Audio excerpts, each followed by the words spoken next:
दोस्तों, मैं अजय प्रकाश और आप देख रहे हैं जनज्वार। गुजरात चुनाव में हर तरह की जानकारी आपको मिल रही होगी, लेकिन जो सबसे महत्वपूर्ण बात है गुजरात चुनाव में, उस तरफ हम आपका ध्यान दिलाना चाहते हैं। भारतीय जनता पार्टी ने फिर से एक बार गुजरात में इतिहास रचा है।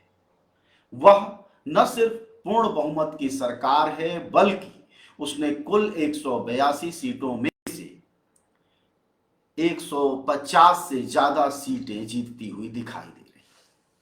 तो आखिर इसका क्या रहस्य है? क्यों जीत रही है यह पार्टी? यह बात समझना बहुत जरूरी है। क्या आम जनता को, गुजराती जनता को 27 साल से इतना ज्यादा पसंद है कि वह लगातार वोट दे रही है? क्या 150 से ज्यादा लोगों की मौत मोरबी पुल में, उसका कोई मायने और मतलब नहीं रहा, जिसको कि लोग सुन और समझ रहे हैं? आखिर क्या वजह है? वजह क्या थी जिसकी वजह से गुजरात की जनता ने सबसे ज्यादा अब तक का वोट दिया है भारतीय जनता पार्टी को? एक जागरूक दर्शक होने के नाते आपका जानना बहुत जरूरी है, क्योंकि लोकतंत्र में अगर कोई ऐसी पार्टी पैदा हो गई है जो वह अपने राज्य के लिए इतनी बेजोड़ बन गई है कि उसका कोई तोड़ नहीं है, तो उसके रहस्य को अगर आप नहीं समझेंगे तो आज चुनाव खत्म हो जाएगा, रिजल्ट खत्म हो जाएगा, वहां मुख्यमंत्री बना दिए जाएंगे और आपके लिए इतिश्री हो जाएगा। क्या यह सिर्फ कांग्रेस की कमजोरी है? क्या यह जो परिणाम, जो जनमत गुजरात में दिखाई दे रहा है, यह आम आदमी की घुसपैठ का परिणाम है? क्या यह परिणाम विपक्ष की निराशाजनक पैठ का परिणाम है? यह सब कुछ है, लेकिन इसके साथ जो सबसे बड़ी वजह है, जिसने की बड़ी संख्या में भारतीय जनता पार्टी के वोटरों को बूथ तक पहुंचाया, उसके सबसे बड़े जो कारण हैं, वह सिर्फ और सिर्फ कट्टरपंथ और हिंदुत्व का काला चश्मा है। वह एक ऐसा काला चश्मा है जिसमें कुछ आर और पार नहीं है। वह चश्मा लगाने के बाद ना आप इस ओर देखते हैं ना उस ओर देखते हैं, बिल्कुल वह घोड़े की वह दृष्टि है जिसके बाद सिर्फ आपको भारतीय जनता पार्टी और सबसे बड़ी बात उसमें भी पीएम मोदी दिखाई देते हैं। गुजरात इसी दम पर जीता गया है। गुजरात हिंदुत्व और कट्टरपंथ की एक ऐसी प्रयोगशाला के तौर पर जीता जा रहा है जहां की कोई मुद्दा ही नहीं है। हमने आपको बार बार अपनी ग्राउंड रिपोर्ट्स के जरिए आगाह कराया कि वहां इस तरह के लोग पैदा हो गए हैं और इस तरह के लॉजिक सिस्टम गुजरात में सर्वाधिक देखे जा रहे हैं। जो लोग ये कहते हैं कि मैं किसान हूं और मैं मोदी को वोट दूंगा, अगर वह कुत्ते को भी खड़ा कर देते हैं तो मैं उसी को वोट दूंगा। आपने तमाम वीडियोस देखे होंगे जिसमें यह जनता कहते हुए मिल रही है कि अगर बाटला 3,000 या 30,000 का हो जाए तब भी मैं मोदी को वोट दूंगा। मोरबी पुल के लोग, जो मोरबी विधानसभा है, वहां बीजेपी जीत गई है, कांतिलाल जीत गए हैं वहां से। सोचिए, जहां 150 लाशें गिरी, उस व्यक्ति पर अब तक एफआईआर तक नहीं दर्ज है जो जिम्मेदार है, बावजूद वहां भाजपा जीतती है। इसका मतलब समझिए, यह काम का प्रश्न नहीं है, यह प्रश्न हिंदुत्व की इस प्रयोगशाला के काले चश्मे का है जिसको जनता ने ओढ़ लिया है। सड़कों पर जब आप गुजरात के निकलते हैं, गांव में जाते हैं, मोहल्लों में जाते हैं, चौक चौराहों में जाते हैं, दफ्तरों में जाकर लोगों से बात करते हैं, तो लोग बहुतायत की संख्या में कहते हैं कि भारतीय जनता पार्टी को वोट देंगे। आप पूछेंगे भारतीय जनता पार्टी ने क्या काम किया है, तो वह अपने राज्य का काम नहीं गिनाते हैं, वह राम मंदिर की बात करते हैं, वह धारा 370 की बात करते हैं, वह काशी कॉरिडोर की बात करते हैं, वह जो है वह यह कहते हैं कि अगर मोदी नहीं रहेंगे तो हिंदू खतरे में आ जाएंगे। आप गुजरात को समझना है तो जो भी पत्रकार गुजरात गए हो, एक बार उनसे भी बात पूछ लें आप, अगर यह झूठ हो। गुजरात का हर ढाबा किसी न किसी देवी देवता के नाम पर है। हिंदुत्व की इस तरह की हालत हो गई है कि 90% ढाबे जो आपको गुजरात की सड़कों पर हाईवे से गुजरते हुए दिखाई देंगे, वह किसी न किसी देवी देवता के नाम पर है। नाम से हमें कोई ऐतराज नहीं है, भोजन की जगह है, आप देवी देवताओं के नाम से लीजिए, लेकिन हम उस प्रभाव और असर को बता रहे हैं कि भारतीय जनता पार्टी को जिताने में मुद्दे नहीं बल्कि सांप्रदायिक और धार्मिक इस्तेमाल ही बुनियाद बनी है। वह बुनियाद इतनी तगड़ी और तीखी है कि उसके सामने दूसरे सारे मुद्दे धूमिल हो जा रहे हैं या हवा हो जा रहे हैं। तो इस चुनौती से बात यह निकलती है कि क्या दूसरी पार्टियों को भी हिंदुत्व के उस खेल में, उस पटखनी में उतर जाना चाहिए, उन्हीं गंदे खेलों को खेलना शुरू कर देना चाहिए, या फिर जनता के जागरूक होने का, जनता को चेतनशील करने का काम करना चाहिए। यह एक बड़ा प्रश्न है, क्योंकि इस प्रश्न को हल किए बिना, इतना ही नहीं सिर्फ ढाबे नहीं, अगर आपने गुजरात का कोई भी पुल देखा हो तो उस पुल के ऊपर भारत माता की एक तस्वीर लगी हुई है, जो भारत माता आरएसएस की भारत माता हैं, जिन पर कि वंदे मातरम भी लिखा हुआ है।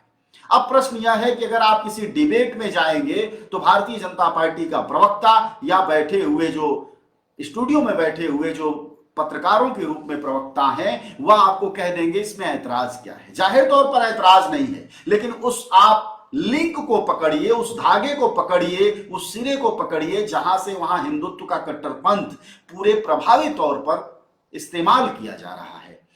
सितंबर के दौर में जब हम लोग गुजरात में ग्राउंड रिपोर्टिंग कर रहे थे, वहां के राजनीति का आबो हवा समझने की कोशिश कर रहे थे, तब भी वहां युवाओं की हजारों हजार की फौज आशापूर्णा देवी तक जा रही थी, जो 500-700 किलोमीटर पैदल चल के आ रही थी।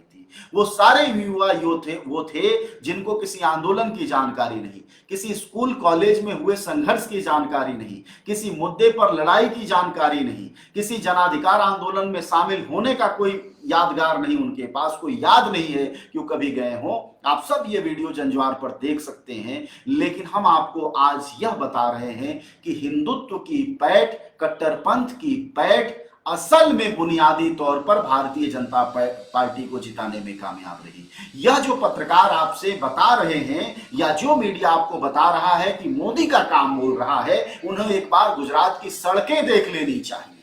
गुजरात में जो आंगनबाड़ी कार्यकर्ता हैं उनकी सैलरी देख लेनी चाहिए। गुजरात में जो स्कूलों की हालत है जरा उसको एक बार देख लेना चाहिए। यह किसी भी राज्य के मुकाबले अपने न्यूनतम स्तर पर है, चाहे वह जन सुविधाएं हो या फिर कोई और चीज। बावजूद उसके भारतीय जनता पार्टी जो पहली पसंद जनता की बनी हुई है, उसका कारण हिंदुत्व और उसका कट्टरपंथ के प्रचार प्रसार, उसका खौफ है।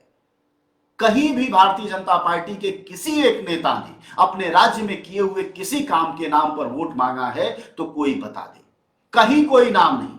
अमित शाह कहते हैं हम 5 किलो अनाज देते हैं, 5 किलो अनाज केंद्र की योजना है, लेकिन उस योजना के नाम पर गुजरात में वोट मांगा गया। गुजरात में वोट मांगा गया कश्मीर पर, गुजरात पर वोट मांगा गया अयोध्या के राम मंदिर पर, गुजरात में वोट मांगा भारतीय जनता पार्टी ने काशी विश्वनाथ पर, गुजरात में वोट मांगा जा रहा है मथुरा। तो जरा सोचिए, क्या हमारी जनता मंदिरों में घुस जाएगी? क्या हम सब एक साथ पुजारी हो जाएंगे? कुछ नहीं होना है। यह हिंदुत्व के कट्टरपंथ की एक ऐसी छौंक है जिसमें कि पूरा का पूरा गुजरात सना हुआ है। ऐसे में इस बात को समझने की जरूरत है कि यह लोकतंत्र के लिए एक खतरनाक स्थिति है। यह खतरनाक ये इस मामले में स्थिति है कि लोकतंत्र में चुनाव होते हैं, चुनाव संवैधानिक प्रक्रिया में होते हैं, और चुनाव हर 5 साल बाद सिर्फ इसलिए होते हैं कि पिछली सरकार के जो काम है उसका लेखा जोखा है, उसी आधार पर जनता वोट देती है। लेकिन क्या गुजरात में आपको कहीं से भी कोई जनता का जनमत यह दिखाई देता है, जहां आम आदमी पार्टी 6 सीटों पर और कांग्रेस 19 सीटों पर सिमटती हुई दिखाई दे रही है और भारतीय जनता पार्टी अपने ऐतिहासिक जीत की तरफ दिखाई दे रही है? इसलिए दोस्तों, आज का दिन सिर्फ गिनती करने का नहीं है कौन कहां से जीता है, बल्कि आज का दिन यह समझने का है कि भारतीय जनता पार्टी ने गुजरात में जो प्रयोग किए हैं और जिस तरह का एक जनमत तैयार किया है, उस जनमत में लगता है कि अब सिर्फ हिंदू और हिंदुत्व है, कट्टरपंथ है।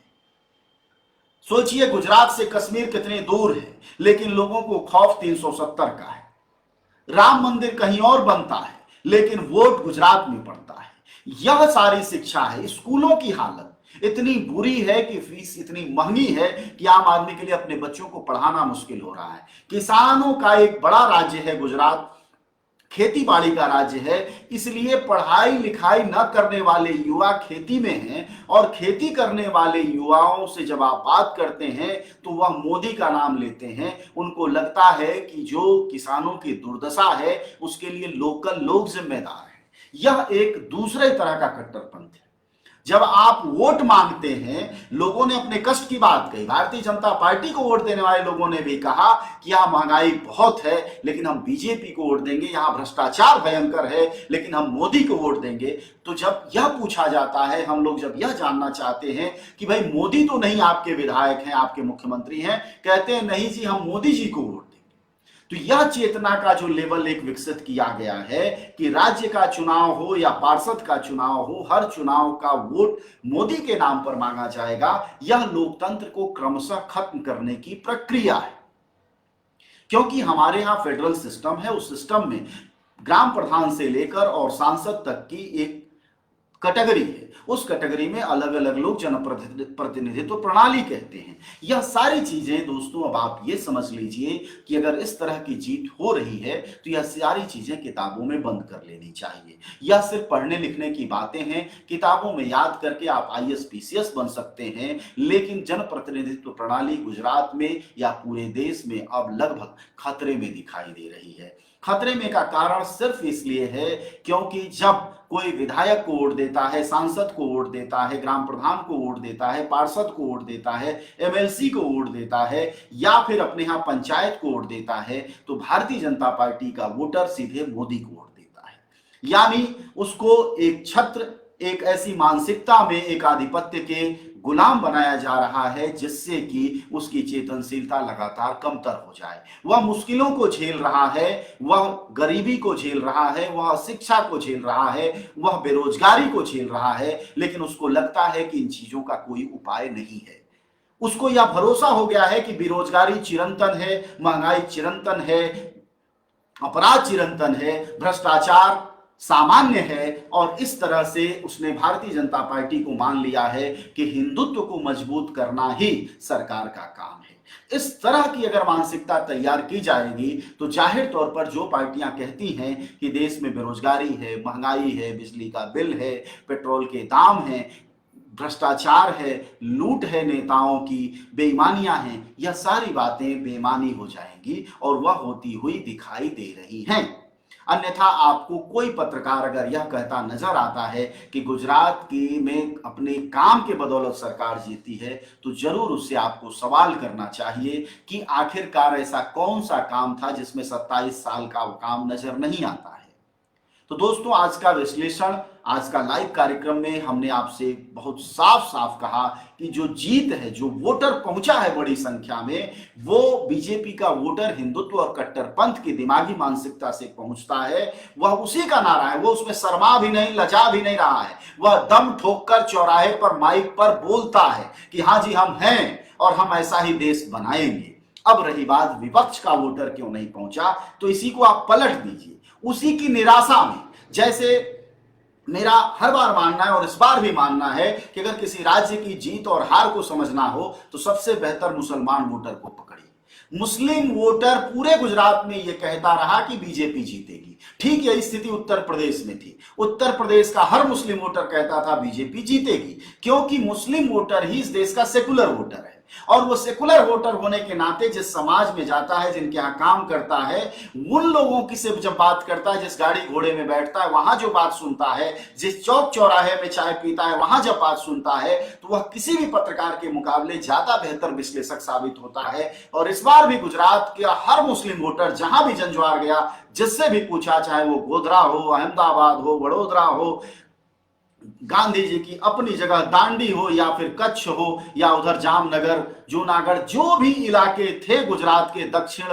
मध्य, उत्तर और सौराष्ट्र, सभी क्षेत्रों में मुस्लिम वोटरों ने कहा बीजेपी जीतेगी, क्योंकि वो जानते हैं कि वोट किस बात पर पड़ रहा है। ऐसे में यह समझना मुश्किल नहीं है। तो जहां वोट लोकतंत्र का गला घोटकर, लोकतंत्र के मानदंडों को कूड़े में डालकर होता है, उसे आप चुनाव कहें, चुनावी जीत कहें, मोदी की महिमा कहें, यह आप पर है, लेकिन सच कुछ और है। इसे आज आप स्वीकारें या कुछ वर्षों के बाद स्वीकारें, यह आप पर है। लेकिन इतना तो तय है कि जो भारतीय लोकतंत्र के चुनावी तय मानदंड हैं, उसके हिसाब से गुजरात में कहीं कोई चुनाव नहीं हुआ है, चाहे वह प्रचार का लेवल पर हो, चाहे चुनाव आयोग और पुलिस की भूमिका हो, या फिर विचारधारा का सवाल हो, या कट्टरपंथ के पहलू पर, सभी जगहों में एक जैसी स्थितियां रही हैं। इसी में मैं एक बात और जोड़ना चाहूंगा कि बाबाओं की एक बड़ी भूमिका रही है और वो कट्टरपंथ से जाकर जुड़ती है। स्वामी नारायण मंदिर के बारे में आप जानते ही हैं, वह लोग खुले तौर पर बोलते हैं कि भारतीय जनता पार्टी को वोट दीजिए, और गुजरात में स्वामी नारायण मंदिर का सबसे बड़ा नेटवर्क है। उनके बाबा का एक वीडियो वायरल हुआ बाकायदा, जिसने कहा कि मैंने सभी देशों में देखा है, मैं आधे से ज्यादा दुनिया घूम चुका हूं और कहीं इससे कम महंगाई नहीं है, आप भारतीय जनता पार्टी को वोट दीजिए। इतना ही नहीं, देश के दूसरे बाबा जो मध्य प्रदेश, जो छत्तीसगढ़ में बैठे हुए थे, वह भी चुनाव के दौरान हिंदू और हिंदूवाद के नाम पर वोट जुटा रहे थे। तो यह जो घातक प्रक्रिया है, क्या यहां चुनाव आयोग की कोई भूमिका है? क्या कोई भारत में ऐसा कोई एजेंसी है, ऐसा कोई सिस्टम है जो इस तरह के मानसिकता बनाने वाले, कट्टरपंथ फैलाने वाले जो बाबा हैं, जो इस तरह के तीन तिकड़मी हैं, उनको रोका जाए, उनको कोई जाबी लगाई जाए, उन पर कोई पाबंदी हो, कोई पहरा हो? ऐसा कुछ भी नहीं दिखता है। करीब करीब इस देश में पैरालाइज्ड स्थिति है कि साहब, जो वोट पड़ना है वो वोट उस प्रक्रिया में नहीं पड़ना है जिस प्रक्रिया में लोकतंत्र का चुनाव होता है।